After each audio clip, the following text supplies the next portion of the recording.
국회 환경노동위원회가 오늘 여당인 민주당이 제출한 노동조합법과 노동관계조정법 개정안을 심사하는 소위를 열기로 했습니다.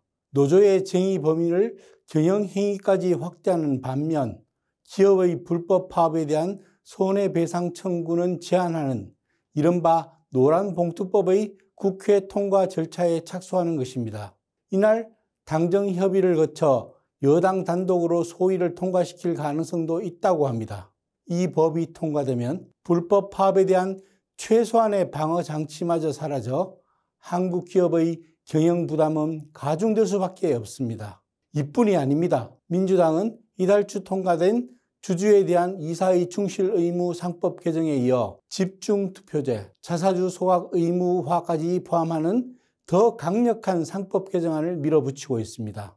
전 정부의 부자 감세를 원상복구한다는 명목으로 법인세 최고 세율 인상도 추진하고 있습니다. 한국 기업은 중국의 경쟁력이 밀리면서 실적 악화로 고전 중입니다. 법인세를 올리면 투자와 고용의 위축을 초래할 수 있고 세계 각국이 기업 유치를 위해 법인세 인하 경쟁을 벌이는 추세와도 역행하는 것입니다. 이런 가운데 이재명 대통령은 이재용 삼성 회장 등 재계 수장들을 연쇄적으로 만나면서 대미 투자 방안 등을 논의하고 있습니다. 정부는 미국의 25% 상호관세 부과 시한을 불과 나흘 앞두고 돌파구를 찾지 못하고 있습니다. 일본은 한국에 앞서 미국에 5,500억 달러 투자를 약속하고 협상을 마무리했습니다. 한국도 협상을 타결하기 위해선 대미 투자액을 끌어올릴 수밖에 없고 상당액을 기업에 의존해야 합니다. 대통령과 재계수장이 잇따라 만난 것도 이 때문일 것입니다. 조선산업협력, 알래스카 자원개발 등 정부의 다른 협상 카드 역시 결국 기업이 부담해야 할 몫일 겁니다. 대통령은 손을 내미는데 여당은 팔을 비틀고 있는 기현상이 벌어지고 있습니다. 관세 협상을 타결하지 못하면 한국 경제는 엄청난 타격을 입게 됩니다. 한국의 최대 수출 시장인 미국에서 25% 관세를 부담하면서 한국 산업은 버틸 수 없다는 게 냉혹한 현실입니다. 협상이 불발되면 1차적으로 기업이 문제가 되겠지만 결국 모든 부담은 국민에게 돌아가게 됩니다. 이 대통령의 정치적 타격도 상당할 것입니다. 이런 상황에서 정부 여당은 기업의 부담을 늘리고 기업 환경을 악화시키는 일에만 몰두하고 있습니다. 최대 지지 세력인 민노총의 환심을 사기 위해 속도 조절이라도 해달라는 산업계의 호소조차 외면하고 있습니다. 글로벌 관세 전쟁이 벌어지는 지금 기업을 이런 식으로 다루는 나라는 한국밖에 없을 것입니다. 최동석 인사혁신처장의 과거 언행이 드러나며 논란도 커지고 있습니다. 인사혁신처장은 차관급으로 국회 인사청문회 대상이 아닙니다. 국민의힘도 그에게 특별한 관심이 없었습니다. 그의 언행은 민주당 내에서 더 시끄럽습니다. 최 처장이 문재인 전 대통령과 조국 전 장관, 그리고 현 법무부, 행안부 장관 등 여권 인사들을 공격했기 때문입니다.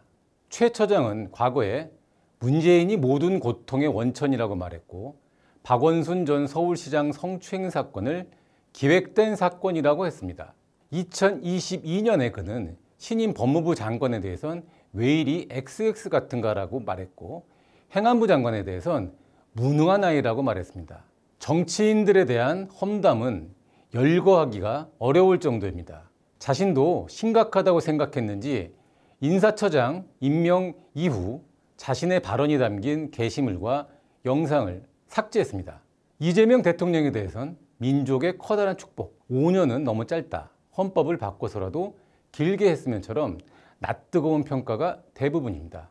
김혜경 여사가 2022년 법인카드 의혹을 사과하자 대한민국 문명을 한 차원 높이는 역할을 했다고 했습니다. 자신이 개발했다는 APM, 즉 인사평가 지수에 기반했다면서 이재명 대통령에게는 96점을 주면서 문재인 정부 인사들에겐 마이너스 점수를 줬습니다.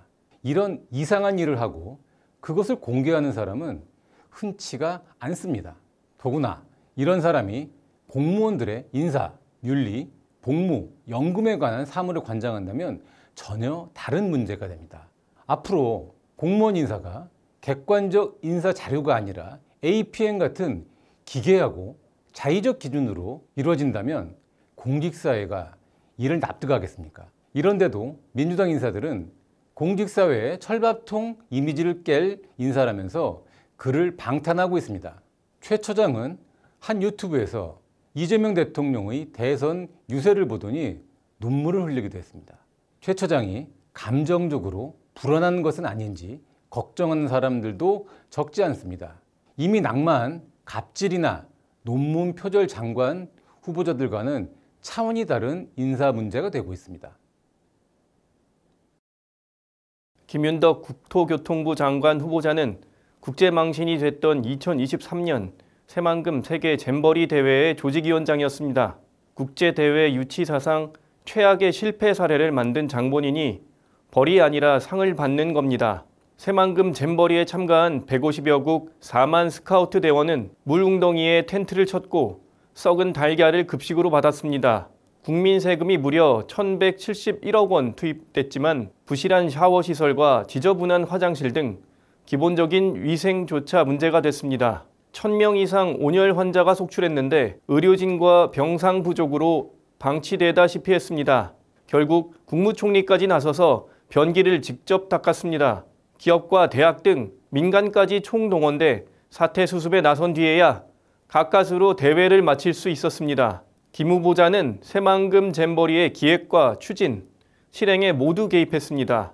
새만금에서 잼버리를 열자고 제안했고 현역 의원이었던 2020년 조직위원회가 출범하자 공동위원장이 됐습니다. 윤석열 정부 출범 이후 조직위 인사들이 바뀌었지만 김 후보자만 자리를 지켰습니다. 그는 잼버리 개최 직전 만반의 준비를 했다는 글도 올렸습니다. 하지만 감사원이 지난 4월 공개한 감사보고서를 보면 야영에 부적합한 갯벌을 잼버리 유치 장소로 정한 것 자체가 잘못이었습니다. 김 후보자가 이끌었던 조직위는 폭염 대비 물품, 급식, 의료, 방제, 폐기물 처리, 화장실 청소 등 거의 모든 분야의 준비를 부실하게 했다고 합니다. 현지에서는 새만금 잼버리를 두고 아직도 사기극이라는 비판이 계속되고 있습니다. 이재명 대통령은 김 후보자를 지명하며 국회 국토위원으로 활동하면서 업무 이해와 문제 해결 능력을 보여줬다고 했지만 어떤 능력을 보여줬는지 알 수 없습니다. 이 대통령이 그런 김 후보자를 국토부 장관으로 지명한 건 그가 친명계이기 때문일 겁니다. 김 후보자는 2021년 민주당 대선 후보 경선 때 전북 지역에서 유일하게 이재명 후보를 지지했고 그 공으로 민주당 사무총장도 지냈습니다. 국토부 장관은 부동산 문제를 다루는 가장 중요한 자리입니다. 그런 인사를 이렇게 해선 안 됩니다. 이재명 대통령과 국무위원들이 그제 생중계된 국무회의에서 기업들에 대해 한 발언들은 너무 거칠어서 귀를 의심케 합니다. 이 대통령은 산재 사망에 대해 아주 심하게 얘기하면 법률적 용어로 미필적 고의에 의한 살인 아니냐고 했습니다. 미필적 고의란 사람이 죽을 수도 있다는 사실을 알면서 한 행위인데 세상에 어떤 기업과 기업인이 미필적 살인의 고의를 갖고 일을 하겠습니까? 이 대통령은 산재 사망사고가 상습적으로 발생하면 해당 기업의 주가를 폭락하게 하고 건설 면허를 취소하는 방안도 검토하라고 했습니다. 사고가 발생한 기업의 주가가 폭락하면 대주주는 물론 많은 소액주주들도 손해를 봅니다. 개미 투자자들의 손해는 누가 책임지나요? 면허를 취소하면 기업의 많은 근로자와 가족들 생계는 정부가 책임지겠다는 건가요? 이 대통령은 안전조치를 하지 않음으로써 이익을 얻는 주체와 실제 처벌받는 주체가 많이 괴리되어 있다며 실제 이익은 회장이 보는데 책임지는 사장은 고용인이니까 별로 효과가 없다고 했습니다. 이 대통령은 만약 공무원들이 사고로 사망하면 대통령이 책임져야 한다는 논리에 대해선 어떤 생각을 할지 궁금합니다. 높은 위치에 있다고 모든 일에 책임을 진다는 것은 옳지도 가능하지도 않습니다. 이런 식이면 창업하고 기업을 키울 의지 자체가 사라질 수 있습니다. 국무회의에서 장관들도 전담 수사팀 구성과 근로감독관 불시감독, 정부 계약 입찰 참가 제한 등 제재 강화 방안을 쏟아냈습니다. 국무회의 생중계를 본 기업인들이 대통령과 장관들이 마치 기업을 상대로 인민재판을 하는 것 같았다고 할 정도였죠. 산업재해로 소중한 목숨을 잃는 것을 막자는데 반대할 사람은 아무도 없을 것입니다. 포스코 ENC 등 포스코 계열사에서만 올해 들어 5건의 사망사고가 발생한 것 등 한 기업에서 집중적으로 일어나는 사망사고에 대해선 철저하게 이유를 따지고 책임을 물어야 합니다. 하지만 모든 일은 지나치면 반드시 부작용을 낳습니다. 주가 폭락이나 면허 취소, 미필적 고의에 의한 살인 같은 발언은 기업 문을 닫으라는 말과 다름없는데 그로 인한 피해는 누가 감당하나요? 공장을 없애고 기업이 문을 닫으면 산재는 사라질 것입니다. 하지만 경제도 사라집니다. 일자리가 있어야 근로자도 존재합니다. 일자리가 없어지면 근로자 생계가 없어지는데 거기에 무슨 근로자 생명과 안전이 있을까요? 우리 산업재해 발생률이 높은 것엔 복합적 원인이 있습니다. 이를 줄이는 것은 기업인을 잡고 기업을 없애는 것이 아니라 원인을 정밀하게 분석해 재발 방지 대책을 세우는 것입니다. 솥불을 바로잡으려다 소를 죽이는 일은 막아야 합니다. 한국과 미국의 관세 협상이 31일 타결됐습니다. 트럼프 대통령과 이재명 대통령의 한미 정상회담도 곧 열기로 했습니다. 이번에 타결된 상호 관세 15%는 우리 수출 경쟁국들과 비슷한 수준입니다. 큰 고비를 넘은 것입니다. 수출 기업들의 관세라는 불확실성이 해소된 것도 다행입니다.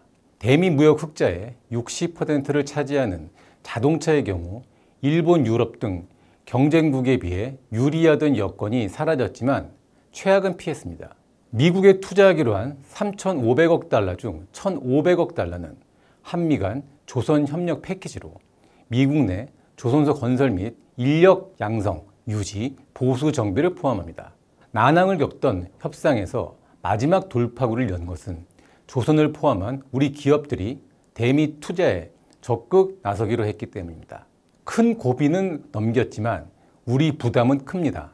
일본의 경제 규모가 한국의 2.5배라는 것을 고려하면 3,500억 달러의 대미 투자는 일본의 5,500억 달러에 비해 과도합니다. 쟁점이었던 쌀과 소고기 개방에 대해 트럼프 대통령은 한국이 농산물을 포함해 무역을 완전히 개방할 것이라고 했지만 대통령실은 쌀과 소고기는 추가로 개방하지 않기로 했다며 다른 이야기를 했습니다. 조율이 필요한 부분입니다. 정부와 기업이 총력전을 벌이며 관세 고비를 넘겼지만 아직 한미 간에는 국방비 증액, 방위비 분담금, 주한미군의 대중국 역할과 같은 난제들이 남아 있습니다. 이 문제들은 한미 정상회담을 통해 풀어야 할 문제들입니다. 이재명 대통령은 당선 직후 트럼프 대통령과 전화통화를 했지만 백악관은 중국의 영향력 행사에 우려하며 반대한다는 이례적인 논평을 냈습니다.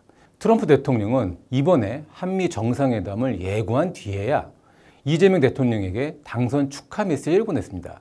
이 대통령 당선 거의 2달 만입니다. 이번 한미 정상회담은 어느 때보다 중요합니다. 트럼프 대통령이 갖고 있는 이 대통령에 대한 친중 의구심을 확실하게 해소하고 굳건한 한미 동맹을 재확인해야 합니다. 두 정상이 신뢰를 쌓아야만 한미 동맹 앞에 놓인 난제를 풀어나갈 수 있습니다.